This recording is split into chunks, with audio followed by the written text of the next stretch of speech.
Hi, this is Michael Senoff with Michael Senoff's HardToFindSeminars.com.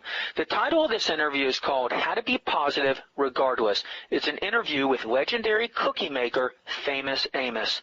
Wally Famous Amos has had his shares of ups and downs. As a high school dropout who was sent to live with his aunt when his parents divorced, he could have chosen to see life in a negative way. Instead, he realized the power of being positive, regardless. And in this interview, he shares how that attitude has helped him in business and in life. According to Wally, in order to be successful, you have to commit to an idea as soon as it comes to you. You can't wait for the best time to do something or for someone to do it for you. You have to go for it right away, or someone else will beat you to it. So in this audio, you'll hear how Famous Amos took his simple idea and made a fortune with it, and how he stayed positive throughout the process. You'll also learn the challenges Famous Amos had faced in his career and how he got past them. You'll learn how fear is the thing that stops most people from succeeding, how to get over it, and why he calls it false evidence appearing real.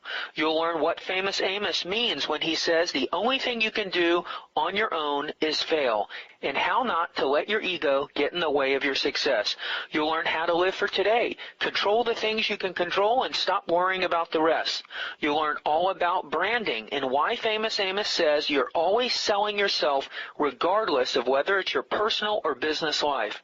You'll learn all about how Wally lost Famous Amos, the lessons he learned from that loss, and what he's doing today. Wally Famous Amos doesn't worry about much, including money.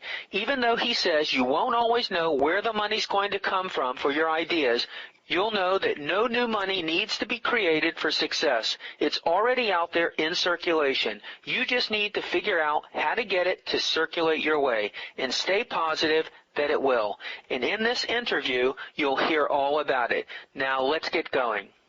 Hi, this is Raven Blair Davis, and I've teamed up with Michael Senoff's HardToFindSeminars.com.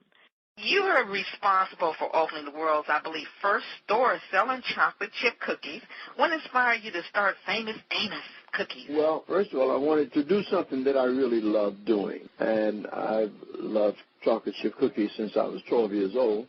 I've loved baking them since 1970. So I had been an agent and a personal manager in show business for a combination of about 14 years and got tired of doing that and wanted to do something else and didn't know what it was. But one evening, the latter part of 1974, I was having dinner with a friend. Her name was B.J. Gilmore, and she'd been Quincy Jones' secretary. And we were good friends. My office was next to Quincy's at A&M Records. And somehow the conversation got around the cookies, and she said, you know, Wally, you and I should open a store selling chocolate chip cookies together. And then she immediately followed that with, I've got a friend that I can get to put up the money. So even when she said that, she had my full attention, and it was at that moment that I made the commitment, that I made the decision to open one store selling chocolate chip cookies.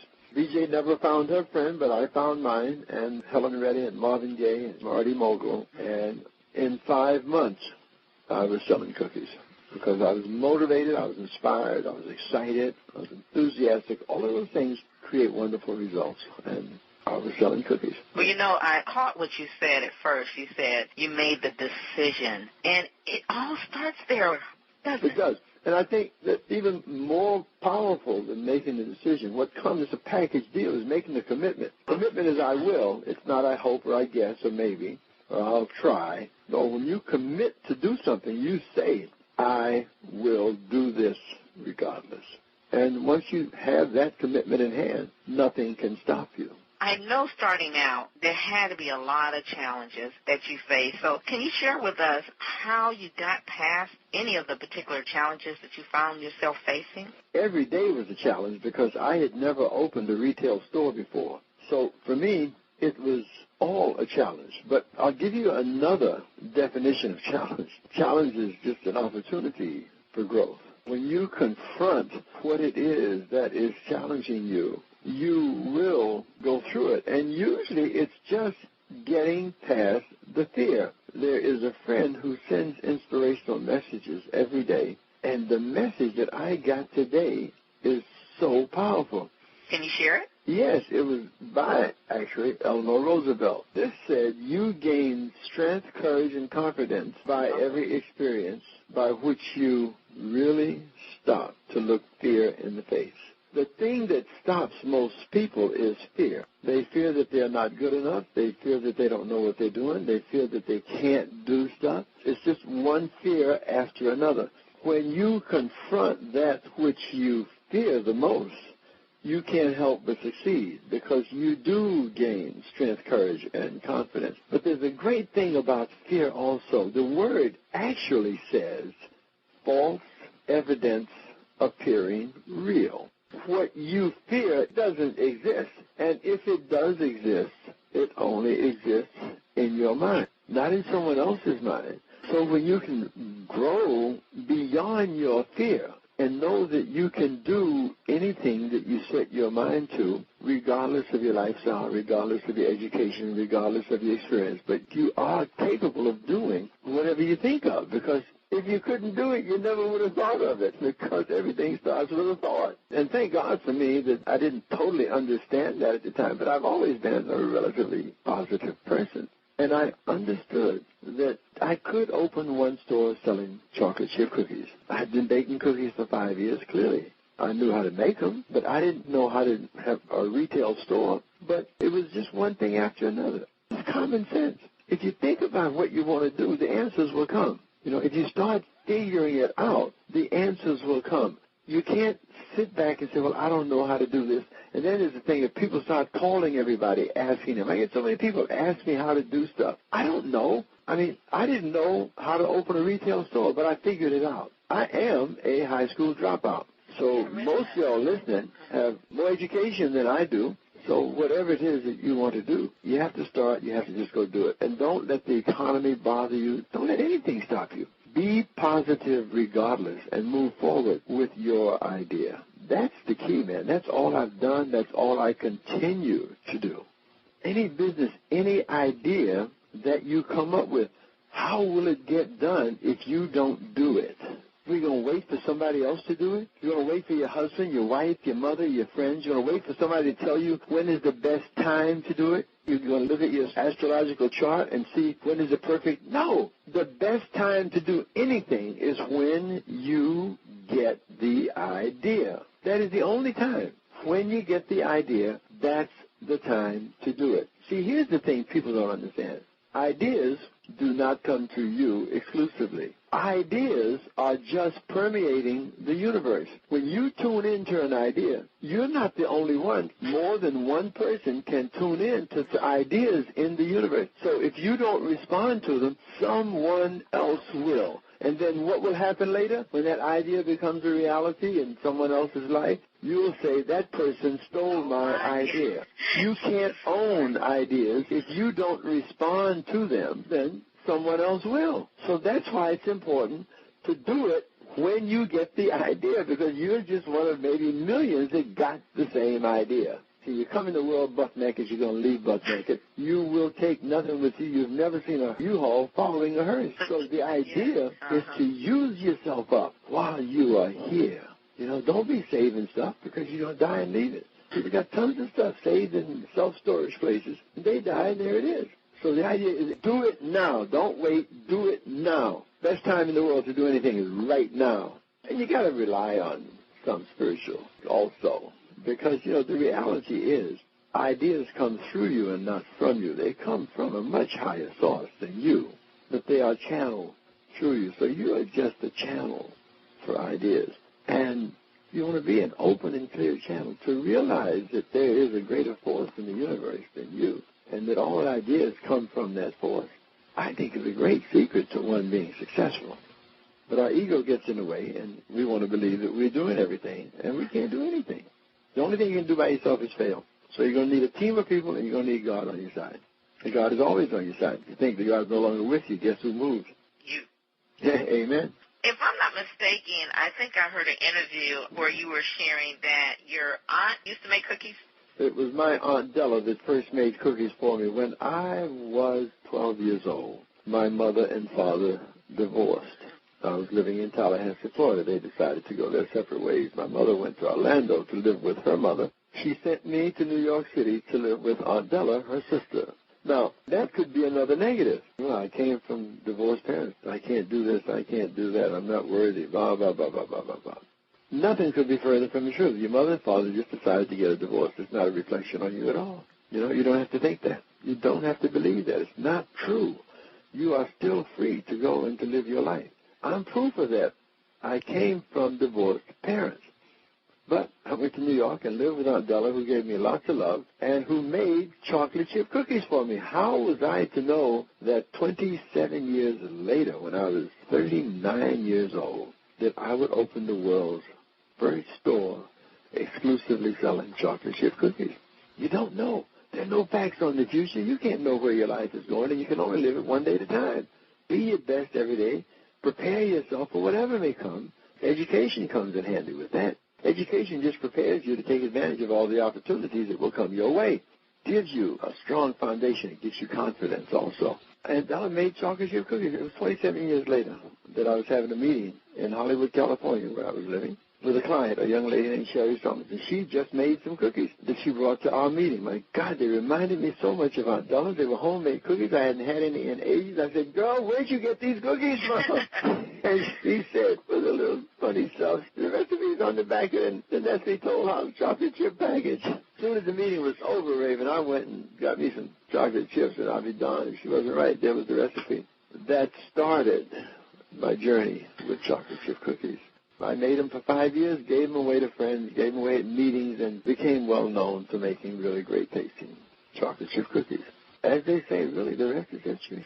When BJ and I had that meeting that night and I made the commitment, that's the power in commitment. There's a poem written by Goethe. It's in my book, The Power in You. First of all, it's called The Power of Commitment, written by Goethe, the German writer, Goethe. The Power of Commitment. Until one is committed, there is hesitancy, the chance to draw back, always ineffectiveness. Concerning all acts of initiative and creation, there is one elementary truth, the ignorance of which kills countless ideas and splendid plans, that the moment one definitely commits oneself, then providence moves too.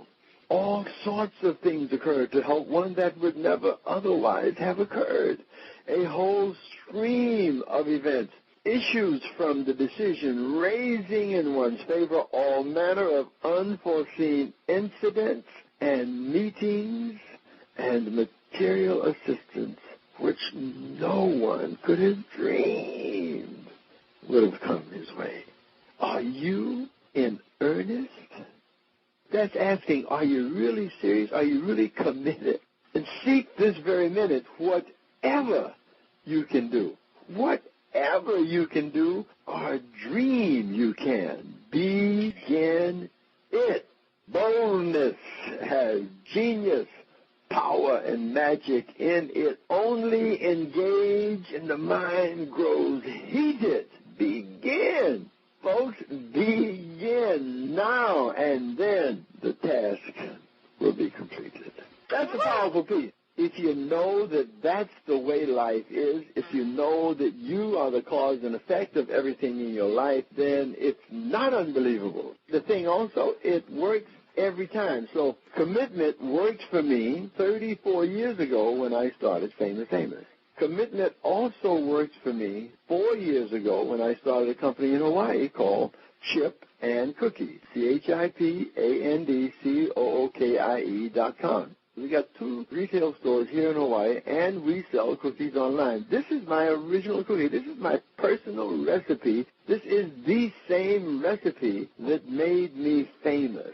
This is not the recipe that Famous Amos Cookies use today, but this is the recipe that I use to create Famous Amos. So I have resurrected that recipe. So there are a lot of people listening that as they hear me speak now, they are remembering the taste of a Wally Amos cookie. It's the taste of butter. It's the taste of lots and lots of chocolate. It's the taste of pure vanilla extract. taste that you only get when you make cookies by hand, not with a machine, not plopped onto a cookie sheet, but gently placed onto a cookie sheet. It's a cookie made with lots of aloha, and aloha is love. So that's what you get when you get a Wally Amos cookie. You can only get it in Hawaii, or you can get it online, and it is shipped, obviously, from Hawaii. So online, where can we go get it? www.chipandcookie, chipandcookie.com. Hi, this is Raven Blair Davis interviewing for Michael Senoff's HardToFindSeminars.com. I want to talk to you about the economy because, you know, a lot of people are really having a hard time dealing with this. My thing is cut the TV off, don't listen to the negativity. And don't read the papers. And don't read the papers. And you know what? I'm not interested in the economy. I have no control over the economy. Control the controllables. Control the things you can control in your sphere of influence. I'm not in control. I'm not in charge of the economy. And I like what you said because that's what I was going to ask you. What's the biggest suggestion you can throw out to those listeners that are worried about their business and the economy right now? You just said it. Don't worry about it. Two things, maybe even three things. First of all, stop worrying, because the literal translation of worry is to strangle. And guess who you're strangling when you worry? Yourself. So quit killing yourself. Stop worrying. Start focusing on answers and solutions. That's the only way you will save your business, by focusing on answers and solutions and doing it every single day. And here is the kicker, though. Above and beyond everything else, be positive regardless, every second of every single day, folks. No one has ever created a business from being negative. No one has ever written a great piece of music by being negative. No one has ever built a skyscraper by being negative. You create other things from being positive. You grow your business by being positive. Focus on answers and solutions. What do you need to do today to get your business going? This chip and cookie business, I am skating on thin ice because I've run out of money a couple times already and don't know where the next batch is coming from. But the one thing I do know, it is not necessary to print any additional money for me to get the money that I need. It is already in circulation. Another thing I do know, in order for me to get the money, I must stay in business. I must keep the doors open somehow, some way. I don't need to know the answer. I got to share one other thing with you. I'm a member of Unity Church, and Howard Caesar is a pastor of Unity Church in Houston. It's a wonderful church. Yeah, I've spoken there many, many, many times. So you're not in partnership with the bank. You're not in partnership with other people. You are in partnership with God.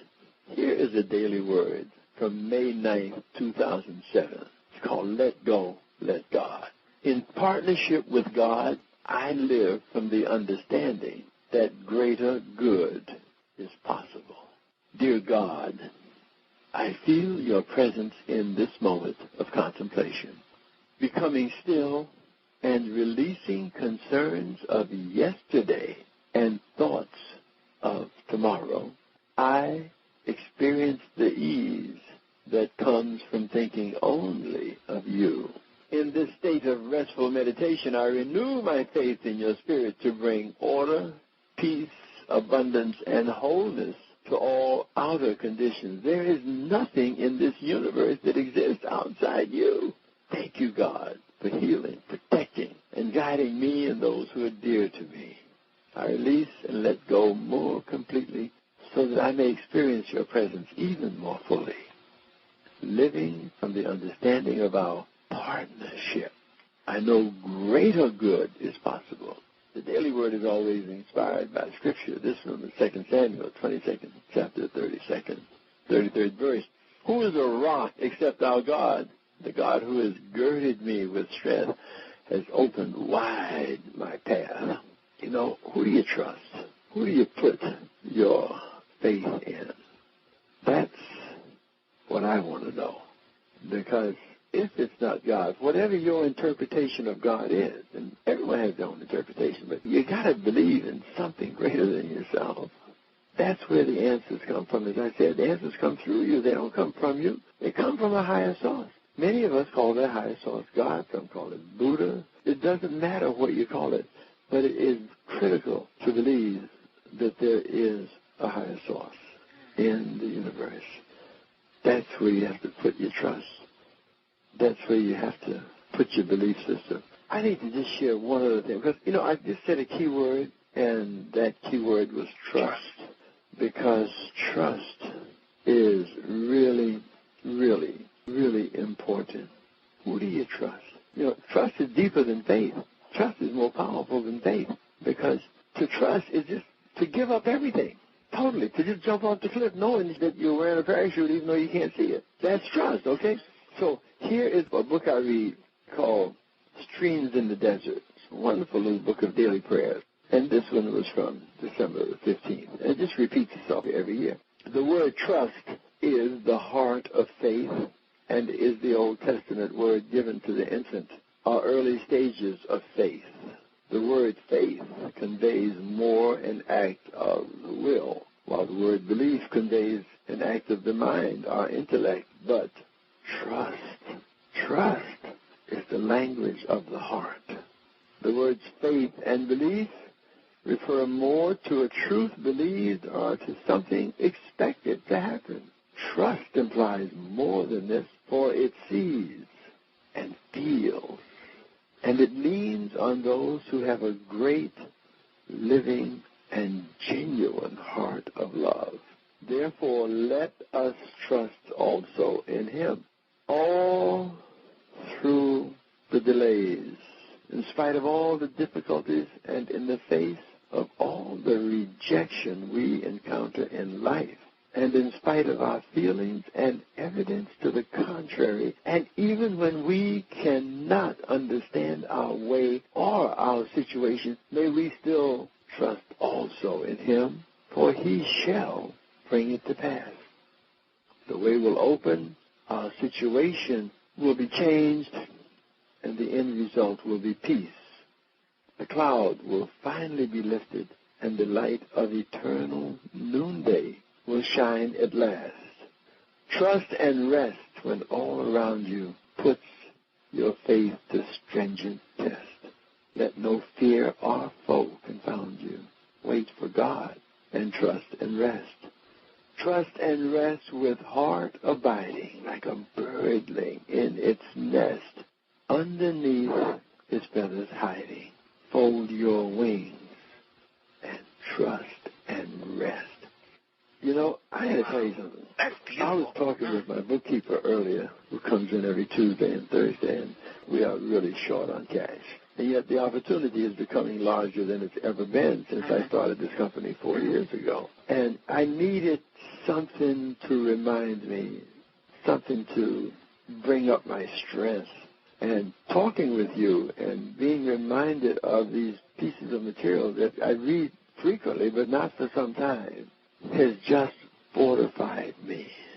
Because you must live it. You can't just say how great they are and how nice they are and not live it. If you believe it, then you must live it. So there are no messages from business school that's going to get you through, really. All right, because those messages change every day. Those books change every day. Facts change every day. The truth never, ever changes. God is the truth. God's support is the truth. God is our creator, is the truth. That's not going to change. So this interview is for me. It's not for your listeners. And I am being fortified today, and I am being reminded today of what it has taken to get me this far, which is God, and He'll help me cross the finish line. I'm convinced. Well, I'm glad that you had this experience. One thing that I sense and feel from you from every interview I've ever heard you do is you have fun. You seem to enjoy life. How important is it for us, not only in our personal life, but in our businesses, to have F-U-N? Critical. I think you must have fun. So I don't separate my business life from my personal life. There is only life. I'm looking at an orange here. Is there any part of this orange that is not an orange? So it's just life.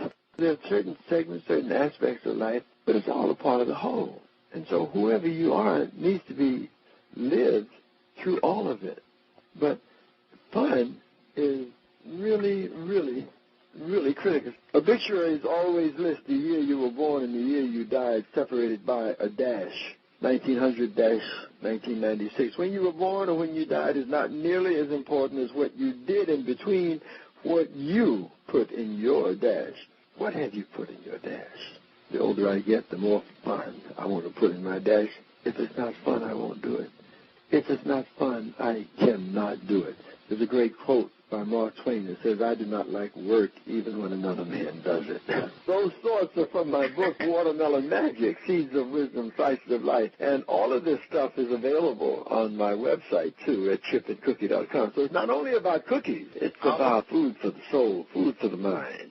What tips can you share with the listeners who might be currently struggling with their brand? Because you're the brand man. You know about branding.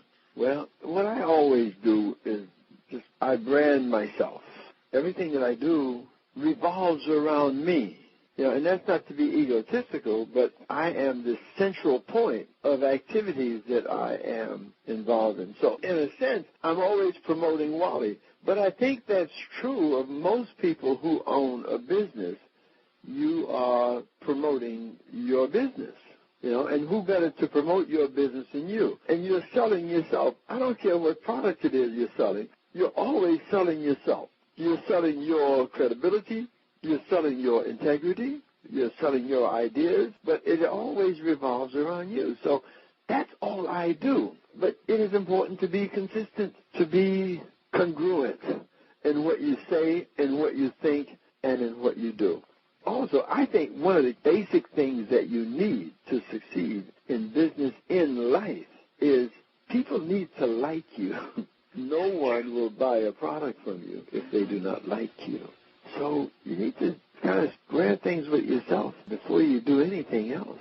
And you need to maintain your credibility and your integrity if you're going to have any contact at all with the public.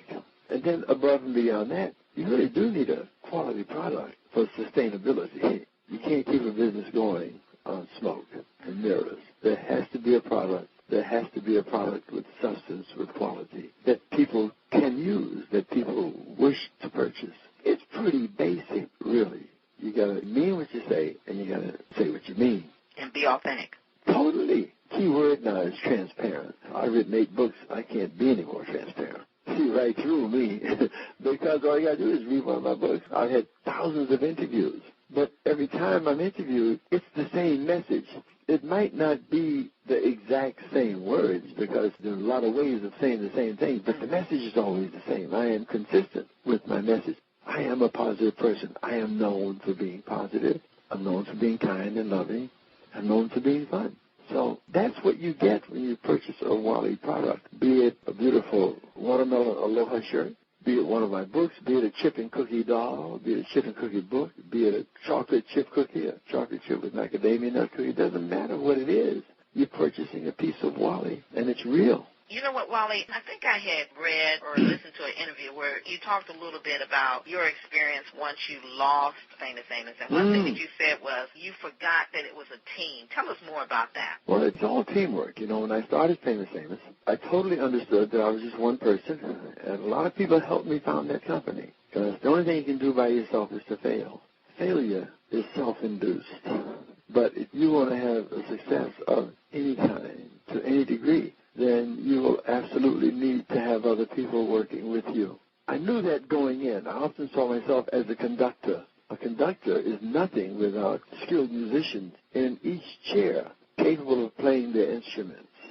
So I thought of myself as being the conductor, and everybody else was a part of the orchestra, and I realized how important the relationship was between the conductor and the orchestra. And then I launched Famous Amos, and it started happening. And I forgot that I was a part of a team because all the attention was now on me. The ego took over. Very sneaky, very seductive. It just comes in and grabs you and beats you around. And so I lost my way. I literally lost my way and thought that I was more important than the rest of the people on the team. But I was shown that that was a lie. That was not the truth. I am still a part of a team. I learned that lesson. So within every experience, there is a lesson. And if you don't get the lesson. You continue to have the experience until you understand why you're having that experience. So when I lost Famous Amos, one of the real things I focused on after that was about understanding how valuable team was. And the first business I got involved in after losing Famous Amos was a company called Uncle No Name, because Famous Amos had sued me over ownership of my name and likeness. And so I said, well, you don't need a name to have a product. And no name is a name. And when I was born, I didn't have a name. My mother and father called me Wallace Amos Jr., simply because my father was Wallace Amos Sr. How creative was that? But I also understood that your name is just how people identify you. That's not who I am. Who I am, you can't touch. Who I am is a child of God, unique in God's love. My laugh is unlike anyone else's laugh. My fingerprints are unlike anyone else's fingerprints. So the experience of losing Famous Amos truly helped me find myself, that inner me from which I live on a daily basis. Just started a whole other journey. And I shared with you earlier that every experience has a lesson for you, and it's important to get the lesson so you can keep moving on through the experiences. You can't own anything. You come here buck naked. You don't even have any formulated ideas. And you leave buck naked. You can't take any clothes with you. They dress you up and put you in that box, but you ain't going nowhere. Now, let's see, you started off as an agent. Well, I think you worked at Saks, and then you went from there to being an agent with William Morris. I did, yes. I was in the Air Force for 4 years. My first job out of the Air Force, 1957, was in the supply department at Saks Fifth Avenue. It was just a temporary job for Christmas holidays, and after that I was scheduled to go to secretarial school, which in those days they were called business schools. And that's what I did. I worked at Saks and unloaded boxes and just a menial type job, but it paid, and I needed to do something. It wasn't necessarily to make some money, but I didn't want to be hanging around on the street corners. I wanted to do something, and so I did this job through the Christmas, and then I started school in January, and I'd done such a great job at Saks, they offered me the opportunity to come to work in the morning before I went to school, because I went to school in the afternoon. After a while, I became the manager of the supply department. And the job became too much, so then I worked all day and went to school at night. And I was studying shorthand and typing and business courses and stuff. And after almost 4 years of working at Saks, I was making $85 a week. I'd married my first wife. We had a 2-year-old son, and Maria was pregnant with Gregory, our second child. And I wanted perhaps as much as more money. I wanted recognition for a job well done, but I wanted more money also because, had some expenses and raising a family, and that required some cash. So I asked Saks for a $10 a week raise, and they said, I'm sorry, Wally, we can't do that. I said, well, if you don't give me at least a $5 a week raise, I'm going to leave. And they thought, and they said, well, Wally, you got to do what you got to do. That was not the easiest thing to do because I'm a high school dropout, so I had no great education to fall back on. I've always kind of gotten by on common sense, and I realized that Saks was not my security, that Saks was the place that I worked. I didn't have the spiritual understanding that I have now either, but I knew that there had to be something better than Saks, or something as good as Saks that I still needed and wanted. And so I gave them 2 weeks' notice and left, and I did not have a job and couldn't find anything to my liking, so I went back to Collegiate Secretarial Institute, where I'd gone to school. And, this is where it really comes in handy to maintain a strong reputation, which is what I've always done. And I went back to Collegiate and told them what had happened. And Saks gave me a glowing letter of reference. You don't burn your bridges, because you never know. You might have to cross them again. And so Lee Meyer at Collegiate said, don't worry, we'll get you another job better than that. She lived up to her word. She sent me over to the William Morris Agency, who at the time was looking for a black trainee. So I showed up, right time, right place, right color, and I got the job. But I had to take a $35 a week pay cut, and I had to start in the mailroom because that's where you start in the William Morris Agency. And you're just a gopher, You go get tickets, you go trips, and you deliver mail and stuff throughout the office. You do whatever they ask you to do. And I did it all gladly. In 2 months, I was out of the mailroom, and less than a year, I made agent. I went on to have a very, very successful career at the William Morris Agency. I was the first agent to book Simon & Garfunkel, the Supremes, and Marvin Gaye, and a lot of the rock acts during the 60s. I had something to do with, and it was a great, great experience, and I had a good time doing it. When I heard your interview, one thing stood out to me, and that was when you mentioned that you felt when you were working there that you were on the outside looking in. Is that because you always knew that there was something more for Wally? You know, I don't know. It's just that I was in show business for 14 years, 7 years at the William Morris office, another 7 years as a personal manager. And I'm always reminded of the quote from Jesus that said, "Be of the world but not in it." And I was on show business. I never felt a part of show business. I never felt really that I belonged in show business. So it was just a matter of time. And, you know, time came in 1974 when I decided I wanted to sell chocolate chip cookies. I didn't know what else to do. And as I mentioned, that B.J. Gilmore came into my life, and cookies wound up being the thing for me. But I enjoyed show business, learned a lot, and it did a lot for me, and it led me to cookies. When I look at your branding, it kind of stands out above the norm, kind of has that little stardom quality. Because I learned how to do that in show business. I learned how to market. I learned how to promote. I learned how to do that in show business. And the one thing is, when you look at show business, you know, in order to rise to the top, you really got to be good. You got to be different. You have to let your uniqueness shine. Any business. What is unique about you and your business? You have to let the public know what that is. What is the main selling point about your business that differentiates you from everything else? You have to let your customers know what that is. Otherwise, you're just an also. And I never wanted to be an also. I wanted to make the best chocolate chip cookie in the world. And we make America's best tasting cookies. I'm convinced of that because I haven't tasted one better yet. Everybody I meet is always bragging about mine. They're always bragging about chip and cookie. They're always bragging about Wally's original recipe, Wally's personal recipe. So you have to be unique. And because in a field now where there's so much stuff and everybody's attention span is like that short, that long, what makes you different? Why should somebody buy what you're doing? So you have to be better. You have to have quality, but you also have to have a way to let people know it. Because it's you and 10 million other products. It's like going online. So you get a website. Okay, what's next? You're now one of 2 billion, 30 billion websites. How will people know that you're there? Got to get that word out. And be unique in doing it. Exactly. So 2 quick tips on being unique and getting the word out. You got to be yourself. You got to be who you are. You can't pretend that you're somebody else. You got to be you. You got to trust somebody bigger than you, somebody greater than you. You got to trust the unknown. You got to trust something you can't see. And fight that fear like you talked about. Don't fight it. Just face it. Because what you fight, what you resist, persists. Don't fight it. Acknowledge that it can't hurt you. Acknowledge first that you are creating it, and then move on. You're a huge literacy advocate. What led you to make a difference in that area? And also, tell us more about the Chip and Cookie Read Aloud Foundation. Read it loud, yes. Well, I got involved in adult literacy because I wanted to use my fame for more than selling cookies. My belief has always been that it's just a vehicle that helps me to serve, because your basic reason for living is to serve one another.